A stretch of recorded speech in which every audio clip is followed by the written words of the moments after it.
Hi Aries, this is Kay. You're on the Collective Soul Tarot channel. Welcome back to the channel and welcome to your reading. Let's begin. So let's find out what Aries needs to know most today, Archangel Michael.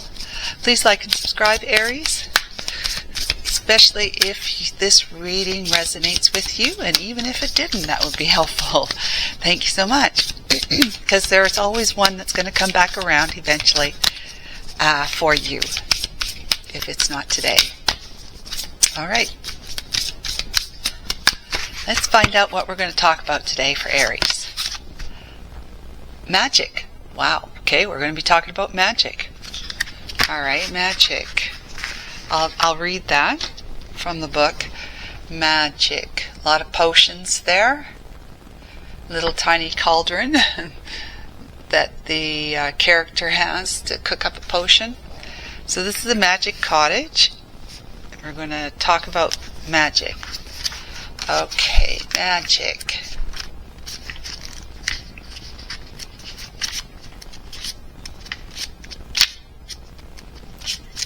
One more maybe. Yep. Alright, so magic.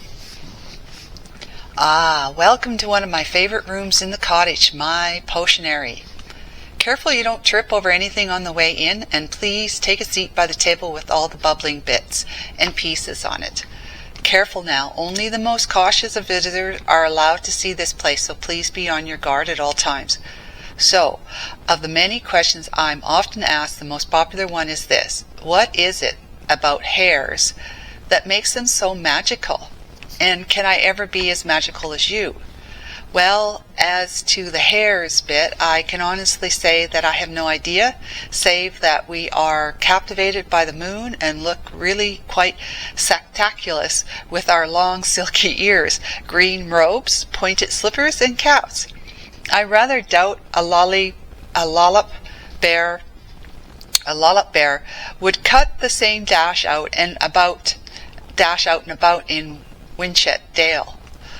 Okay, but the second part, can I ever be as magical as you, is much easier to answer. Of course you can, and here in the potionary is the first and perhaps the most important lesson on your journey. Oh my goodness. Okay, lots to read here. Let's just see if we can cut to the chase here. Now, some would indeed say that this is magic, a learning. Alas, all is concerned here is really rather simple cures for common ailments, glopped headaches, strained limbs, and fevers.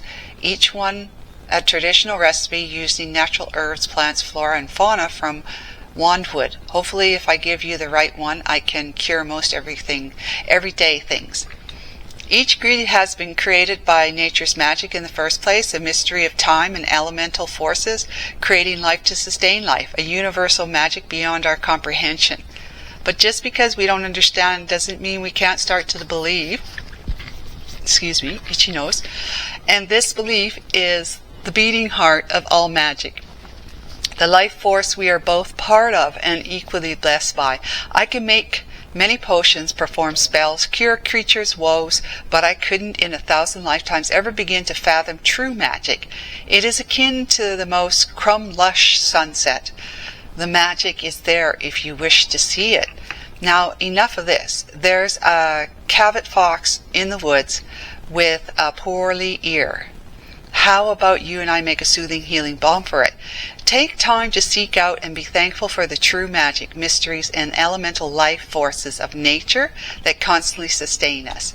Okay, so all things not seen.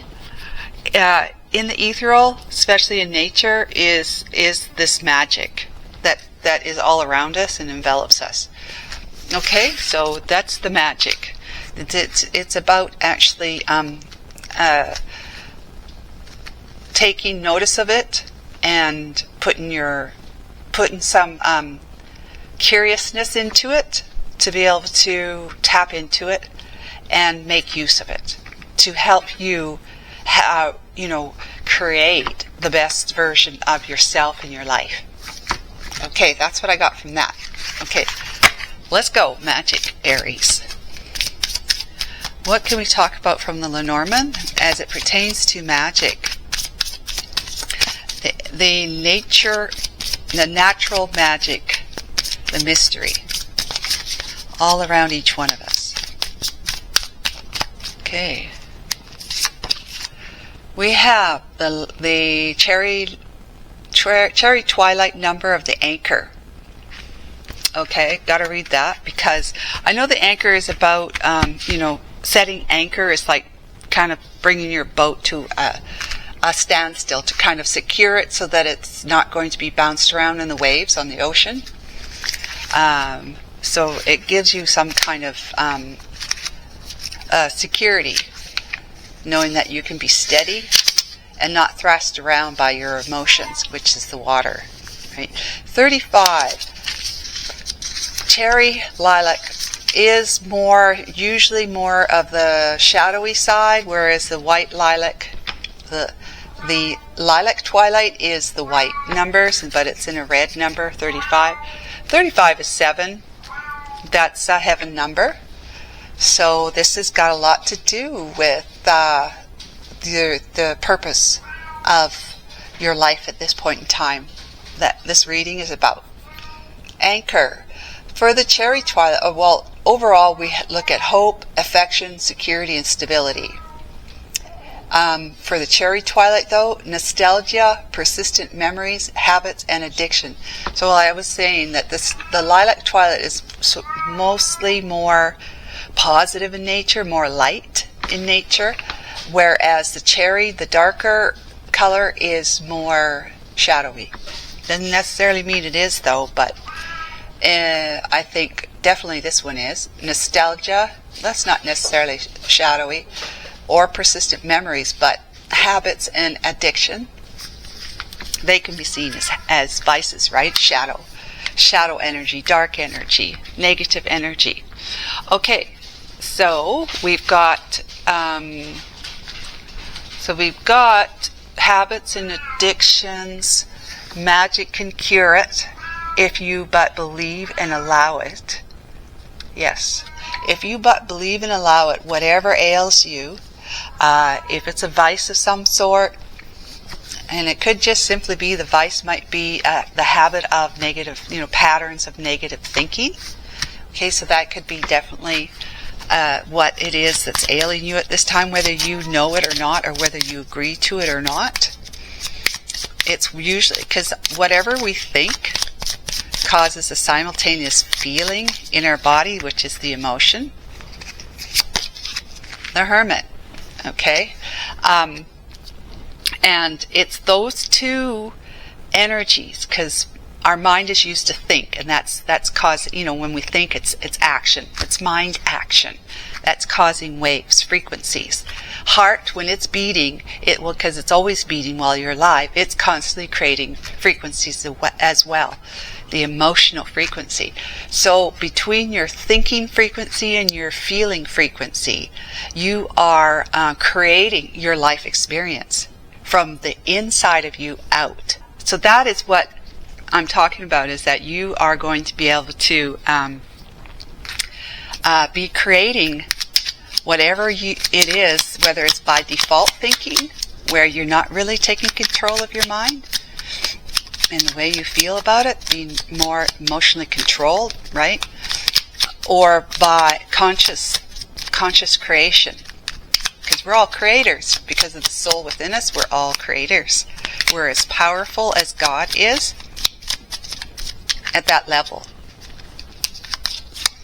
So we have the King of Swords. All right. The Hermit and the King of Swords. The King of Swords is all about seeking the truth. It's a truth-seeking energy. And the magic around us is all but the truth.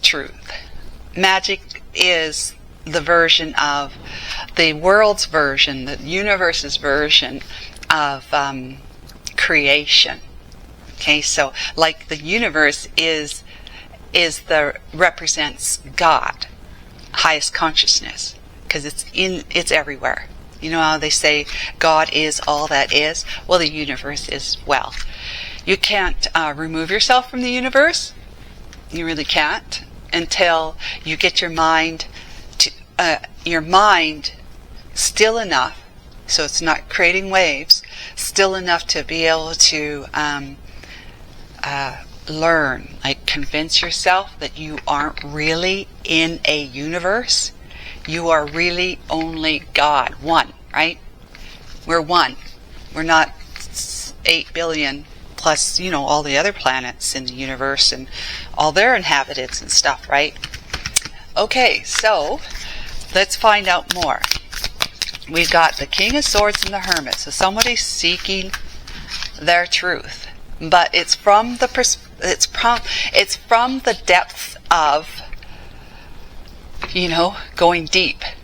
The dark night of the soul, hitting rock bottom kind of thing, going deep. So, and you can see this little, I guess it's a mouse in a teacup. You can consider that this mouse has plunged itself into the potion, the magic. Right here, the potion. And it's plunged itself in so that it's steady and stable. Like it is like it's in a position where it's going to stay and steep, like tea does, steep, right? Which is like the anchor that we put down from our boat, from our vessel to the bottom of the ocean, so that we don't get dragged around in our emotions, like through the waves and stuff like that. And the King of Spears, he's the king of truth. This is the King of Truth. We got the King of Pop, King of Jazz, King of Rock. We got the King of Truth here. So we're talking somebody who is all about and is all over. Everything is black and white. The emotions are kept at bay, although the emotions are there. This person, this energy, the person who inhabits this energy definitely has their emotions under control. All right, that's called emotional intelligence, and it's under control. And so they are in the right energy to seek and find the truth that they're looking for. But they are looking at it from a very deep level, like going deep into themselves to find out what it is that really is maybe tripping them up to where they are experiencing a moment in life where things are not as they seem to be. And they are trying to find out, to ferret out what is fantasy, illusion, and what is the actual truth. So magic. Let's have a look at magic. Archangel Michael with the Hermit, King of Swords, and the Anchor card. All about the anchor. It's all about what we got here, habits and addictions. Being stuck in an energy that only detracts from our life, does not add from our life. Let's see. We have the Hanged Man. That's being, that's sacrificing your ability to move forward so that you can sit, you're like in a position where you can't really help yourself. Nothing's happening. You can't really move yourself forward because you just don't have the power to do it at this time, because the divine is saying you need to look at your situation a little bit differently. You need to gain a new perspective. Have a peek. Peek at what's going on in your life, even if you have to look down, to be able to see from the subconscious level what's really going on. The Kindred, that's like the Lover's card, okay? So it could be that you have somebody that you're involved with that, you have a very deep soul attraction to, or it's a choice that you have to make. There's a choice needing to be made. The Ten of Bricks is the Ten of Pentacles. So this is a commitment. We got Lovers and the Ten of Pentacles right beside each other. That tells me it's some kind of relationship that you have, a committed relationship, long term. Seven of Spears is the Seven of Swords. Something, like I said, isn't as it seems. You may be looking, doing a deep dive kind of thing, letting yourself steep in the energy of what's going on. What's going on? I have questions and I need answers. I need to find out what's going on. I don't understand.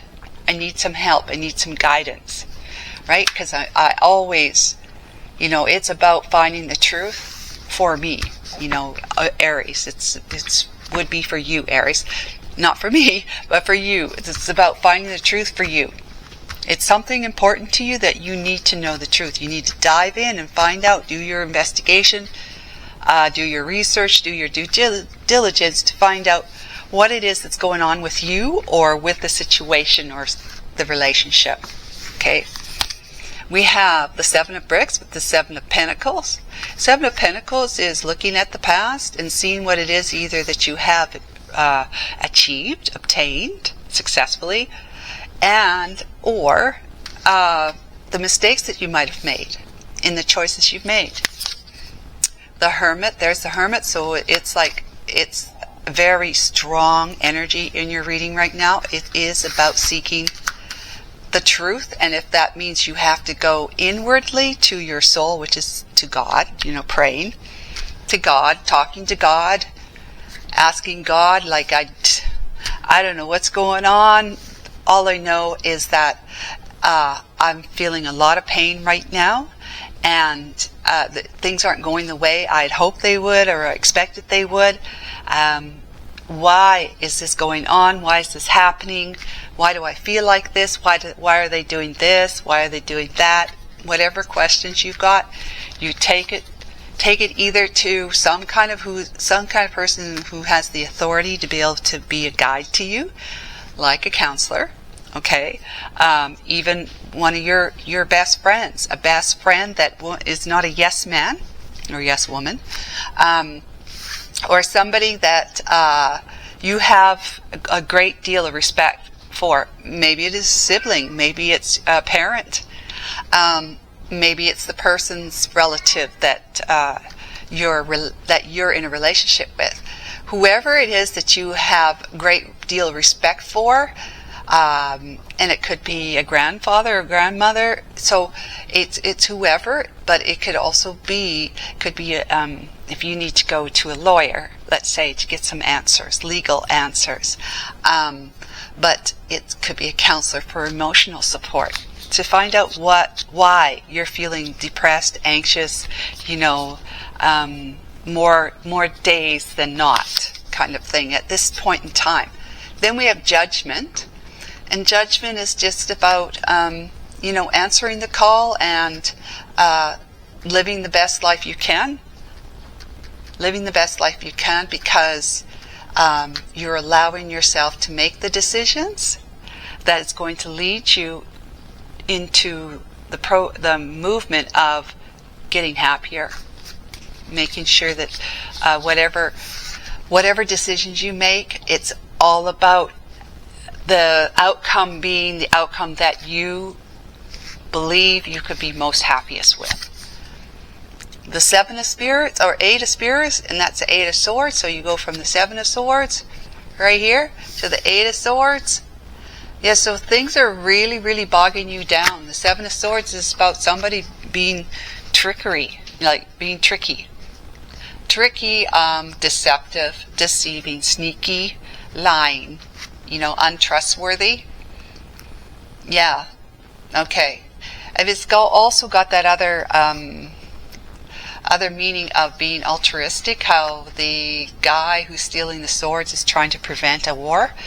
But in this case, I feel like it's has to do with the relationship here, the lovers, your soulmate. It could be a karmic soulmate, and not necessarily a true soulmate. I don't mean like true. I mean true as in more like counterpart soulmate. So a karmic soulmate would be somebody who you're attracted to and you get into a relationship with because there's lessons, valuable lessons to be learned as a result of your connection. Because the way you will be treating each other, the way you will be perceiving each other, the way you will be reacting to each other. It's going to give you some ideas. If you're paying attention, you'll be getting ideas of what it is that you don't want so you can know what it is you do want in a relationship. Then we have the Hierophant, okay? So the Hierophant, again, that's a traditional thing where someone of authority or God or just your own personal relationship with your inner, your soul, your inner self.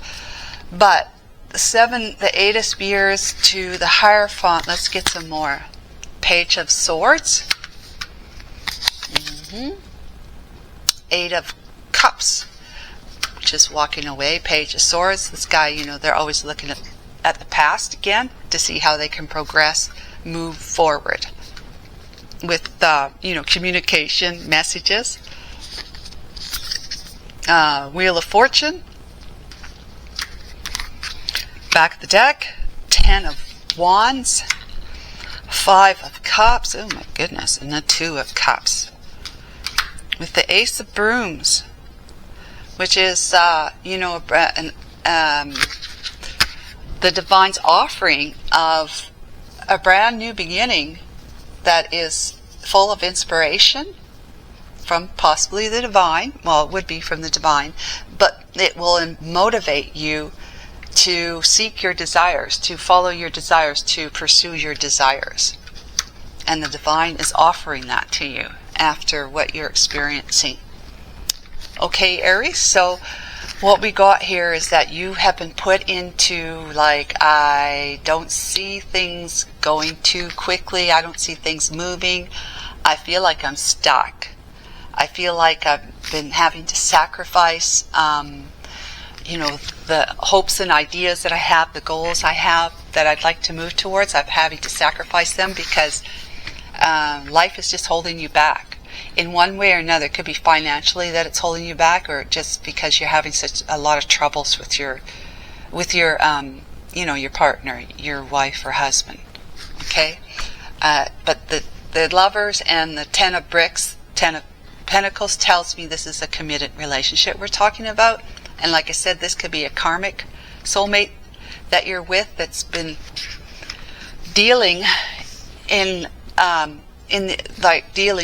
operating in the energy of things aren't quite as they seem. So they've been lying to you and deceiving you in some way. Let's see, the 6 of Bricks is the 6 of Pentacles. It could have something to do with your money, of course, where they're spending more than they're telling you, or they are they're just maybe you noticing that your bank account is shyer than it should be after pay periods and stuff like that, and you ask them about it and say, there should be this much, but there's only that much, and she or he says, well, I don't know, I mean, I haven't touched it. Maybe they're socking money away for some reason. Deceptively, right? Deceiving, being sneaky and underhanded. Well, whatever it is, it's definitely throwing you into the dark night of the soul, or at least into some kind of I don't know what's going on.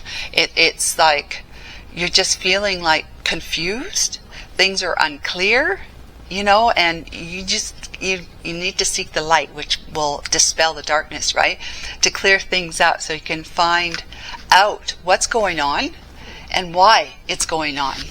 Because then that's going to allow you to answer the call about moving forward, but it's going to, whatever it is that you need to have resolved, is going to bring light to the situation. There's going to be a decision that's going to be made. You're going to make a decision, or you're waiting for a decision.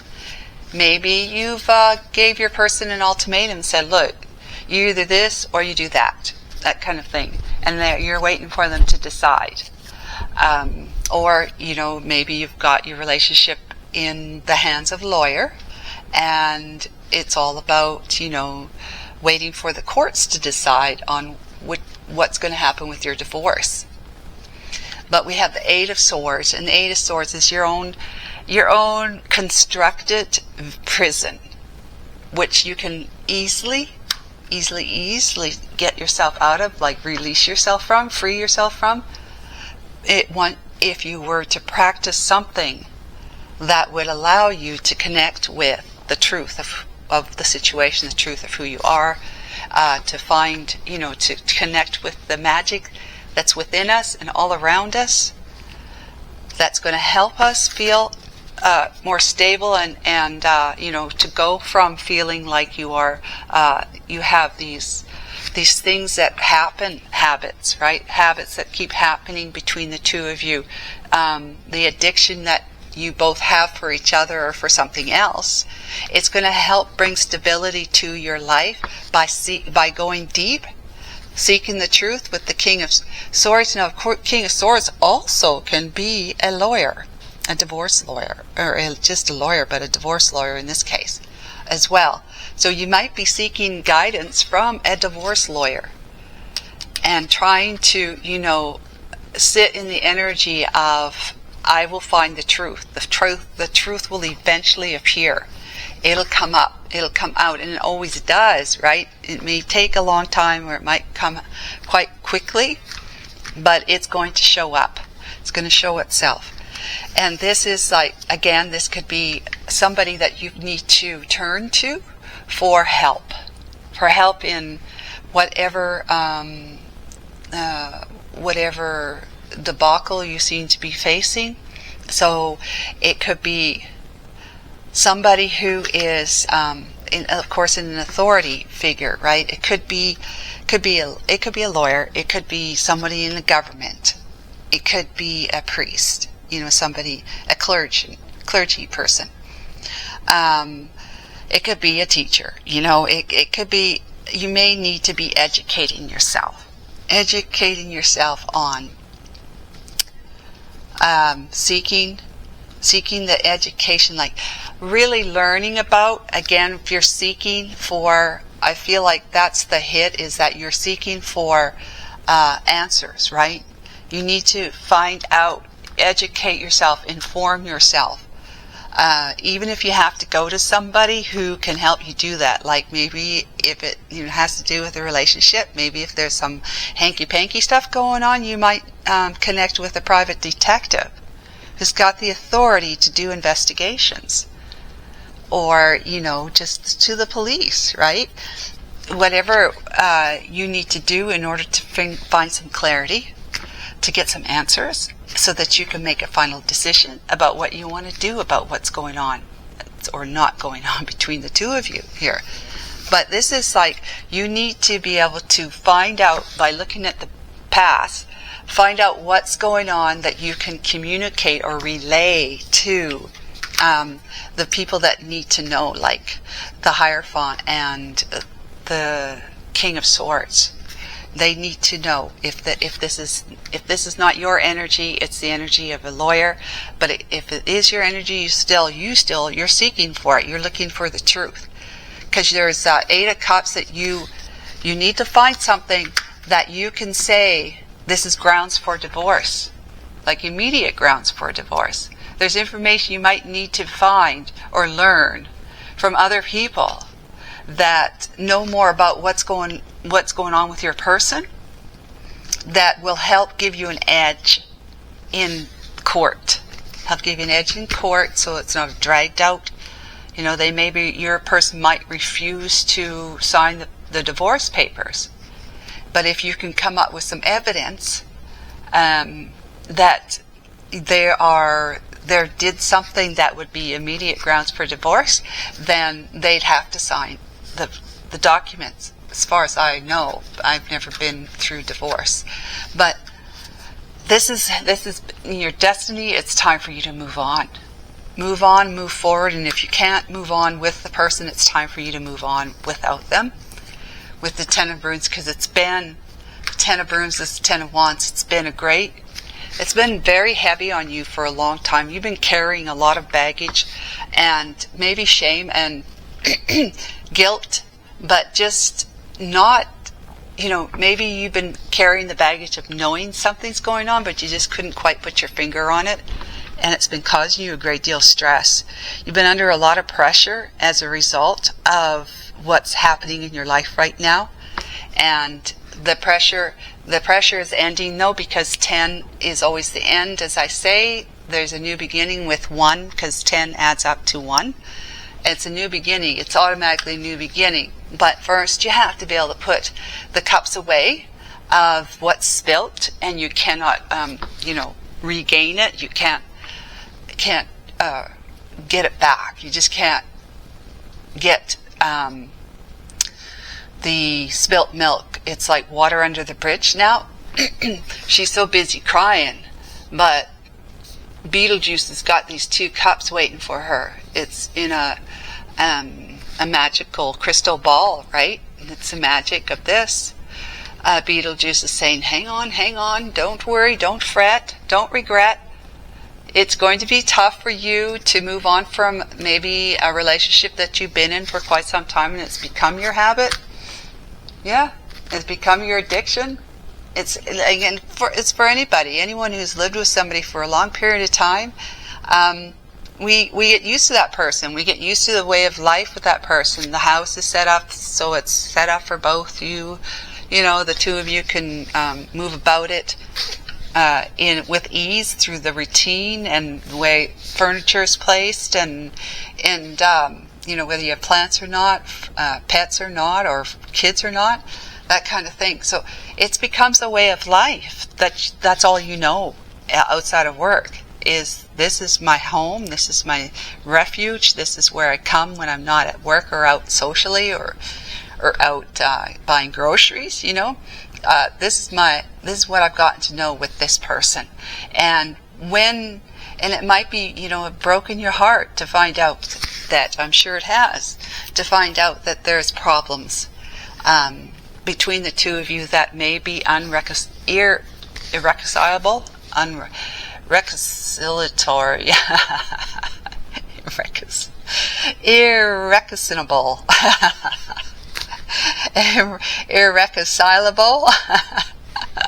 We'll get there.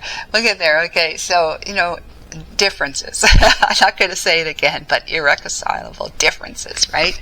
There's just like whatever's going on, Aries, with you and your person, there's no going back. It's like there's just something it's the kind of hump you just can't get yourself over. So it's like there's no other plausible answer or outcome for the 2 of you than to go your separate ways. And it's going to be, you're going to feel some regrets and remorse because you thought that this was, your soulmate, your deep soulmate from lifetimes ago, possibly, but you just felt you had a kindred connection, that the 2 of you were so much alike, and that you'd go the distance, that you would go the miles, right? With the 10 of bricks, 10 of pentacles, that's going the long term. That's a commitment to the end. And so it has been surprising, shocking, and upsetting for you to think that this isn't going to do that. This isn't. You can't foresee that it could possibly go the distance any longer. Too much water under the bridge, too much milk, spilt milk, and it's time to look at the magic all around you for the answers, like the Hermit here. The Hermit, the magic, dig deep into yourself and say, there's 2 of Cups, there's true love. There is true love all around me. And even if it has to take someone like myself to tell you, because it's not something you ever really thought about or really put much faith in whatever you can't see, spirit, the ethers around us. There is true love all around us. There are personalities, there are consciousness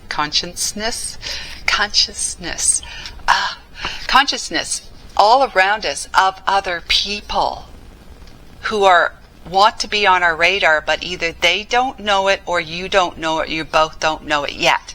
And the 2 of you are going to cross paths, you see. So when you make yourself available because you're not in a relationship with somebody else and you don't have all that baggage anymore, you've left it go, the 2 of Cups appears. Two of Cups up here is because you're now that magnet for I'm open and I'm available. I'm emotionally vulnerable, yes, but I am available.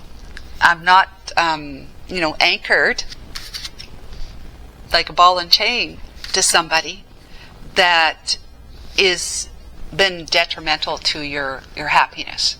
It may not always been like that, but it is now, Aries. It is now. And here's the Two of Cups. It shows up because you got yourself in a place where you can now feel a new beginning, that there is a new beginning with the Ace of Wands. You can feel that you have a new lease on life, that there is a tomorrow to look for, that there is new love. There is love for you, whether it's new love or a love from the past coming back that's new to you again, new to you both. It's new love. It's love that is going to give you another opportunity to go the distance with somebody, with the Ten of Pentacles. So don't be disheartened. Have hope and believe in the magic all around you, that if you make yourself emotionally available and vulnerable, don't put walls up around your heart just because you've been hurt. Yeah, you might do that for a while, but it's just like grieving the loss of somebody. It's healthy to do that for a while. There's nothing wrong with that. It's having some boundaries. But if you go too long, and I know being a mental health counselor, they say, and I don't necessarily put much stock in it, but they say if you're in deep grief for more than a year, then it becomes a mental illness. But, come on. When people leave our lives, that's never coming back again, and you're going to miss them like you don't even want to talk about, right? Don't want to feel it and don't want to talk about it. So, it's the kind of line where it's got to be a little blurry, and some people won't grieve as deeply as that for a full year, but others will go over that. And it doesn't mean they're mentally ill. And I don't like the idea that just because you're grieving a little bit longer than what they say in the DSM, the Diagnostics and Statistical Manual of Mental Disorders, that you're necessarily fall within one of those statistics where you're now considered you have a mental illness. So whatever. But the thing about it is that you are going to have a new lease on life. The divine is offering this to you. You can take it or not, free will, but it's going to allow you to be able to step forward with being that emotionally vulnerable and available person to meet up with somebody else and fall in love and go the distance with them. This was all like karmic lesson stuff. It was all about, like I said, about you learning about yourself and about that person and the relationship between you, seeing the red flags and stuff, becoming a discerning person that sees red flags instead of just overlooking them because you're in love. Because they say love makes us blind, but we have to be smart. We have to be discerning and look at flags, and if we see something, we need to talk to our person about it. And talk to them about it in a way that says, you and I really need to talk about this because I'm very concerned. I'm very concerned and I need to get to the bottom of this. And I need your absolute truth and honesty, even if it's going to hurt me. Okay? So it's stuff like that you have to get to the bottom of. And this is what you're doing. You're trying to find the truth, the answers, the truth and the answers to get to the bottom of whatever it is that you need to see so that you can say, it's time for me to walk away from this with the Eight of Cups. Walk away from this relationship, have a new beginning, Wheel of Fortune, prosperity, the wheel, the karmic wheel will be turning in your favor now because you have paid off some karmic debt with this relationship that you accumulated before you got into this relationship. So you paid off karmic debt because of all the hardships you're experiencing, but you're trying to deal with it with the truth, trying to navigate this whole debacle with truth. And the truth is what's building up dharma, not karma. not karmic debt, but dharma, the good karma, the good karma. So dharma, that's the wheel of fortune energy. The dharma, the wheel is turning in your favor, dharma wheel. And you are going to end up experiencing the better side of life now that you've let go of the anchor. Okay, now that you've dropped the anchor, and you really dropped it. I mean, like you don't even have it attached to the boat now. You just dropped it into the water, when you took off. So, it's zoom, zoom, zoom. It's go forward, and you're going to look back at times with the Seven of Pentacles and the Ace of Swords. You're going to look back, but it's kind of like the nostalgia, as it says with this here. It's the nostalgia as well. So you're going to look back, and you may experience persistent memories of how it used to be good. It's making you feel, regretful and remorseful, but that's okay. It's normal. It's normal. You just have to keep telling yourself you're not good together anymore. Unfortunately, but really fortunately. It feels unfortunately, but really it's fortunate that you move on, especially if they're in this kind of energy. It's kind of like that point where you have to say there's no going back. You can't get over this hump and continue moving forward with this person, because there's too much gone on, too much deception, lies, trickery, thieving, whatever it is. So chin up, and things are going to get better for you. Just keep doing what you're doing. The Hermit is twice here. That means make sure you dive deep, you sit still, you steep in the teapot, and you keep the light out, okay? Keep looking for answers, keep asking for answers and guidance, even if you have to go to people that can help you with that, okay? Take care of yourself. Bye for now.